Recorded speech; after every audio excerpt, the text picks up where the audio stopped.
जय हिंद दोस्तों, आपका अपने गुरुकुल में स्वागत है। आज का हमारा वीडियो है क्लास 10th का जो मैथ का मॉडल पेपर है उसको आज हम लोग देखेंगे। कुछ इंपॉर्टेंट सवाल है उनको देखेंगे जो कि 27 तारीख को बोर्ड एग्जाम होने वाला है, उसके लिए बहुत ही इंपॉर्टेंट है। तो चलिए शुरू करते हैं। देखिए जो हमारा खंड अ आता है मैथ में या गणित के जो क्वेश्चन पेपर आएगा, सबसे पहले खंड अ आएगा और इसमें क्या होगा 20 बहुविकल्पी प्रश्न होंगे। ठीक है, और इस 20 बहुविकल्पी प्रश्न को क्या करना होगा, आपको OMR शीट मिलेगा वहाँ पर जहाँ पर आपका एग्जाम होगा एग्जाम सेंटर पर। तो वहाँ पर आपको 20 के जो बहुविकल्पी प्रश्न उसको OMR शीट पर उसको फिल करना होगा।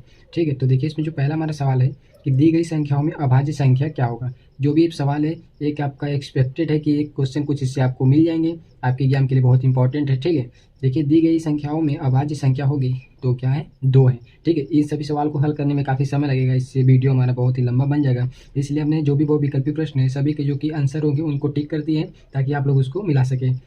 दूसरा सवाल है रैखिक समीकरण युग में 6x-7y बराबर 1 तथा 3x-4y बराबर 5 के एक अद्वितीय हल है या दो हल है, अपरिमित हल है या कोई हल नहीं। इसका आंसर क्या है, एक अद्वितीय हल है। यदि एक वृत्त के व्यास के सिरे के निर्देशांक क्रमशः 1 और 5 है तथा 7 और 13 है तो उसकी त्रिज्या की लंबाई ज्ञात कीजिए। इसकी लंबाई क्या आएगी, 2 इकाई आएगा। दी गई आकृति में त्रिभुज ADB सर्वांगसम त्रिभुज ADC है तो P का मान ज्ञात कीजिए। देखिए ABC एक त्रिभुज है, ये भुजा P है, इसकी लंबाई 18 सेंटीमीटर है और इसकी लंबाई 2 सेंटीमीटर है और यहाँ पे क्या है P है। ठीक है, इसका आंसर कितना आएगा, P का मान 6 सेंटीमीटर आएगा। यदि 10A बराबर अंडर रूट 3 तथा 10B बराबर 1/√3 तो 10A प्लस B का मान ज्ञात कीजिए। ठीक, इसका आंसर क्या आएगा, इन्फिनाइट आएगा। देखिए जो छठवां हमारा सवाल है कि द्विघात बहुपद x⁻³ plus ax² plus bx plus c का एक शून्यक माइनस 1 है तब अन्य दो शून्यकों का गुणनफल होगा। क्या आएगा, 1 माइनस a प्लस b आएगा। सातवां देखिए बंटन से सवाल है, क्या निम्नलिखित बंटन के लिए ये हमारा क्या है इसमें बताना है कि बहुलक वर्ग कौन सा है, 30 से 40 का है। आठवां देखिए जो सवाल हमारा है, यदि x² माइनस 1/9 इक्वल टू 0 तो x का मान ज्ञात कीजिए। ठीक है, देखिए x² माइनस 1/9 बराबर 0 है तो 1/9 क्या इधर आ जाएगा तो प्लस हो जाएगा और x बराबर हो जाएगा √1/9 और इसका रूट क्या आ जाएगा प्लस माइनस 1/3। नौवां सवाल है, देखिए यदि मीनार की ऊंचाई एवं उसकी छाया की लंबाई समान हो तो सूर्य का उन्नयन कोण होगा, कितना आएगा, 45 अंश। 10वां जो क्वेश्चन हमारा, यदि निम्नलिखित बंटन का माध्य 6 है तब ए का माध्य ज्ञात कीजिए। देखिए जो समांतर माध्य से हमारे इसमें काफ़ी ज़्यादा सवाल पूछे गए हैं, तो आप समांतर माध्य बहुत इंपॉर्टेंट चैप्टर है, उसको आप लोग क्या करेंगे देख लेंगे एक बार। इसमें बताना है कि बंटन का माध्य 6 है तो ए का मान ज्ञात करना है, कितना आएगा, 2 आएगा। या क्या इसमें 11वां जो क्वेश्चन इसमें बताना है कि एक साधारण वर्ष में 53 रविवार होने की प्रायिकता कितनी आएगी। ठीक है, कितना आएगा, 1/7। किसी समांतर श्रेणी का प्रथम पद 8 है, जन्मा पद 33 है तब प्रथम जन्म पदों का योगफल 123 है तो डी का मान ज्ञात करना है। तो देखिए जन्मा पद हमको दिया, जन पदों का योगफल दिया 123, जन्मा पद दिया 33, प्रथम पद ए, डी का मान ज्ञात करना है। तो योग वाला फार्मूला लगा देंगे हम लोग, एस एन बराबर क्या होता है n/2 कोष्टक में 2a plus n-1 into D.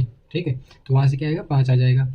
यदि 3x माइनस 2y बराबर 5 तथा 3y माइनस 2x बराबर 3 हो तो x प्लस वाई का मान कितना आएगा, 8 आएगा। ठीक है, अब देखिए 14वां सवाल है, दिया है कि त्रिभुज ABC सर्वांगसम त्रिभुज DEF और कोण ए बराबर 30 अंश, कोण सी बराबर 50, AB बराबर 5 सेंटीमीटर, AC 8 सेंटीमीटर तथा DE बराबर 7.5 सेंटीमीटर, तब निम्न में से कौन सा सत्य है। देखिए ऑप्शन नंबर बी हमारा सही होगा कि DE बराबर 12 सेंटीमीटर और कोण F का मान 100 डिग्री आएगा। यदि 2 cos 3 थीटा बराबर √3 तब थीटा का मान बताना है, कितना आएगा, 10 अंश आएगा। ठीक है, देखिए अब यहाँ पे क्या है कि 16वां सवाल, यदि वृत्त के त्रिज्या खंड का क्षेत्रफल वृत्त के क्षेत्रफल का 5/8वां है तब त्रिज्या खंड का केंद्रीय कोण कितना होगा, 100 अंश आएगा। ऑप्शन नंबर बी हमारा सही है। देखिए यदि x प्लस ए बहुपद 2x² plus 2ax plus 5x plus 10 का एक गुणनखंड है तो a का मान बताइए, कितना आएगा, 2 आएगा।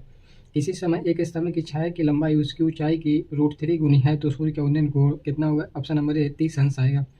तीन घन जिनकी कोण क्रमशः 3, 4 और 5 सेंटीमीटर को जोड़कर एक घन बनाया जाता है तब इस प्रकार बने घन की सबसे बड़ी कोण का मान कितना आएगा, 12 सेंटीमीटर आएगा। वाई अक्ष पर वह बिंदु होगा जो ए 6,5 और बी क्या है -4,3 से समदूरस्थ होगा, कितना आएगा, 0 और 9 आएगा। ठीक है, ये था हमारा क्या 20 बहुविकल्पी प्रश्न जो कि खंड अ से पूछा गया था, इसको OMR शीट पे इसको भरना पड़ेगा। अब देखिए जो हमारा खंड ब है, देखिए कितने 50 अंक का है। इसमें जो पहला सवाल देखिए सभी खंड कीजिए, यानी कि जो भी सवाल दिया है इसमें हमको 6 सवाल दिया रहेगा और 6 को 6 का 6 हमको हल करना है। एक संख्या और उसके बीजक्रम का योगफल 4 से 1/4 है, तो संख्या ज्ञात कीजिए। ठीक है, देखिए हमारा कितने 2 नंबर का क्वेश्चन है, बहुत ही सिंपल सवाल है। एक संख्या उसका योग और उसके बीजक्रम का योगफल 4 से 1/4। मान लीजिए वो संख्या हमारे क्या x है और इसका व्युत्क्रम 1/x, इन दोनों का योगफल कितना दिया है 4 से 1/4।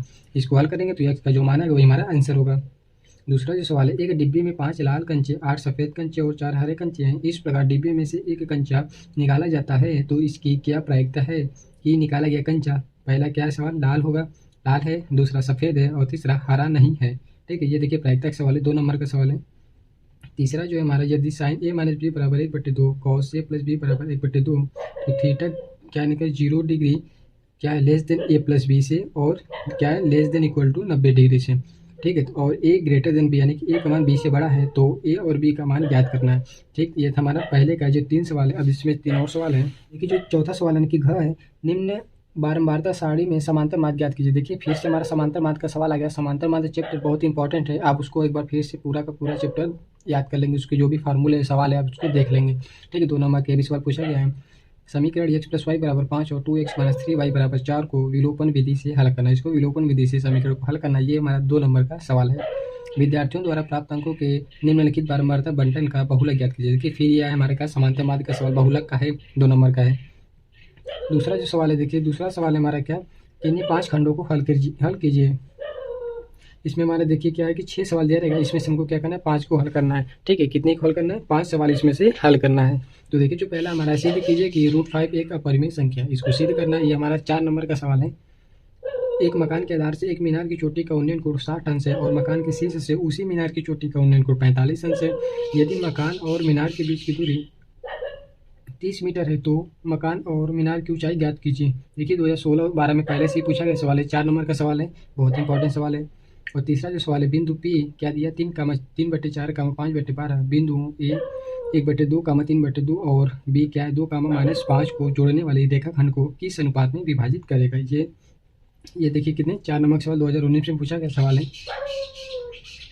किसी समांतर श्रेणी का प्रथम पद 5, अंतिम पद 45 और योगफल 400 है तो पदों की संख्या और सर्वांतर ज्ञात कीजिए। ये हमारा समांतर श्रेणी का सवाल था। ये कितने 4 नंबर के सब सवाल है। ठीक है, यानी कि दूसरे जो 5 खंडों को हल करना है, दूसरा सवाल में से दूसरा जो सवाल है 5 को हल करना है इसमें, तो इसमें हर सवाल कितने नंबर का है 4 नंबर का है। एक वृत्तखंड ब्रूच, ठीक ब्रूच है, को चांदी के तार से बनाया जाता है जिसका व्यास 35 मिलीमीटर है। तार को वृत्त के 5 व्यासों को बनाने में भी प्रयुक्त किया गया है जो उसे 10 बराबर त्रिज्या खंडों में विभाजित करता है जैसा कि चित्र में दर्शाया गया है। तो ज्ञात कीजिए कुल वांछित चांदी के तार की लंबाई और दूसरा ब्रूच के प्रत्येक त्रिज्या खंड का क्षेत्रफल क्या होगा। देखिए इसमें जो 6वां सवाल है, एक नाव एक पुल की ओर आ रहे हैं। किसी क्षण पुल का उन्नयन कोण 30 अंश देखा गया। नाव की उसी चाल से 4 मिनट चलने के पश्चात पुल का उन्नयन कोण 60 डिग्री हो गया। ज्ञात कीजिए कि नाव को पुल तक पहुंचने में कितना समय लगेगा। 2014 में पूछा गया सवाल है, 4 नंबर का ये भी सवाल है।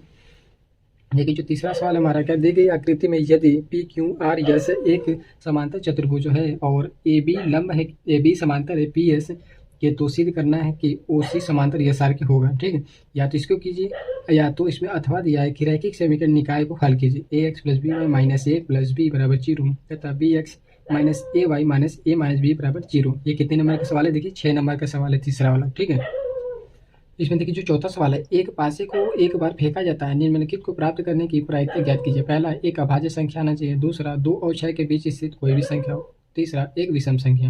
अब देखिए इसमें चौथा में 2 सवाल है, या तो ये चौथा ये हल कीजिए या तो अथवा में दिया है कि एक पौधे की 40 पत्तियों की लंबाई मिलीमीटर में लगभग मापी गई है और आंकड़े निम्न प्रकार है। लंबाई दिया है और पत्तियों की संख्या दिया है, तो बताना है कि पत्तियों का माध्य और माध्यक लंबाई ज्ञात कीजिए। ये भी समांतर माध्य का सवाल है। देखिए कितने नंबर का, 6 नंबर का सवाल है। देखिए जो 5वां हमारा सवाल आएगा, लास्ट सवाल 5वां, इसमें भी 2 सवाल आएंगे। एक सवाल इन दोनों में से एक ही को करना पड़ेगा। दिए गए चित्र में दवा का एक कैप्सूल है, एक बेलन के आकार का है जिसके दोनों सिरों पर एक एक घर अर्धगोलाकार लगा हुआ है। पूरे कैप्सूल की लंबाई 14 मिलीमीटर है और उसका व्यास 5 मिलीमीटर है, तो इसका पृष्ठीय क्षेत्रफल ज्ञात कीजिए। ठीक है, ये कीजिए, या तो अथवा में सवाल दिया है कि ऊंचाई 220 सेंटीमीटर और आधार व्यास 24 सेंटीमीटर वाला एक बेलन जिस पर ऊंचाई 60 सेंटीमीटर और त्रिज्या 8 सेंटीमीटर वाला एक अन्य बेलन आरोपित है से लोहे का एक स्तंभ बना है। इस स्तंभ का द्रव्यमान ज्ञात कीजिए। जबकि 1 सेंटीमीटर क्यूब लोहे का द्रव्यमान लगभग 8 ग्राम दिया गया है। पाई का मान हम लोग क्या लिखेंगे, 3.14 लेंगे। ठीक, ये तो हमारा 5वां सवाल। ये भी हमारे कितने नंबर का, 6 नंबर का। यानी कि जो क्वेश्चन हमारा आएगा, तीसरे क्वेश्चन में 2 सवाल रहेंगे 6 नंबर का, उसमें से एक करना पड़ेगा, और चौथे में से भी 2 रहेगा, उसमें से एक करना, ये भी 6 नंबर का। और 5वां जो सवाल है इसमें भी क्या है कि 2 सवाल आएगा, एक करना पड़ेगा, ये भी 6 नंबर का है। ठीक है, ये था हमारा क्या मॉडल पेपर आपकी 2024 बोर्ड एग्जाम के लिए क्लास 10th का मैथ का सवाल था, जो कि आपको 27 तारीख को काफ़ी हेल्प करेगा। ठीक है, तो आशा करते हैं कि आप लोगों को ये वीडियो पसंद आया होगा। यदि वीडियो अच्छा लगे तो कृपया लाइक करें, चैनल को सब्सक्राइब करें और अपने दोस्तों को भी शेयर करें। Thank you.